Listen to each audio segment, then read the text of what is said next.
Guys সাকসার মেলায় গিয়ে এসব কি হলো এবং এই বাচ্চাটা আমার পিছু পিছু কেন ঘুরছিল? তো গাইস আমরা সন্ধ্যে নাগাদ গিয়েছিলাম সাকসার মেলায়। তো আসার পরে খুবই ভিড়। গাইস এই মেলাটা আসলে অ্যাকচুয়ালি শুরু হয়েছিল 15/1/2026। তো প্রতি বছরই এরকম হয়, বছর বছর। তো যাই হোক গাইস, অনেক ব্লগার এবং অনেক ইউটিউবার ভিডিও করে থাকে, তো আপনারা তো তাদের ভিডিও দেখেন। যাই হোক আমি আজকে আসলাম, আমার ভিডিও ভালো লাগলে একটা লাইক একটা ফলো করে দেবে গাইস। তারপরে আমরা চলে আসলাম ঘুগনি ও ফুচকা খাওয়ার পরে। তো মেলাটা পুরোপুরি আমরা ঘুরে দেখছিলাম, যেহেতু মেলাটা খুবই সুন্দর লাগছিল। তো গাইস মেলা ঘুরে ভালো লাগছিল, তাই আইসক্রিম খেতে এসেছি। আর বাচ্চাটা কি বললো, খুশি আছো?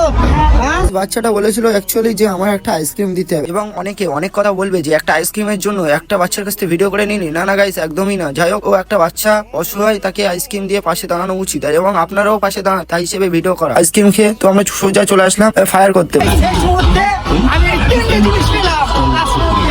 তারপরে আমরা চলে আসলাম কিছু কেনাকাটার উদ্দেশ্যে। তারপরে আমরা কিছু কেনাকাটা করে তো দোকান পাশে ঘুরে তো আমরা বাড়ি যাওয়ার উদ্দেশ্যে রওনা হলাম, যেহেতু অনেক লেট হয়ে গিয়েছিল। তাই গাইস আমরা বাড়ি যাচ্ছিলাম। মিনি ব্লগটা ভালো লাগলে অবশ্যই ফলো সাবস্ক্রাইব করে দিও।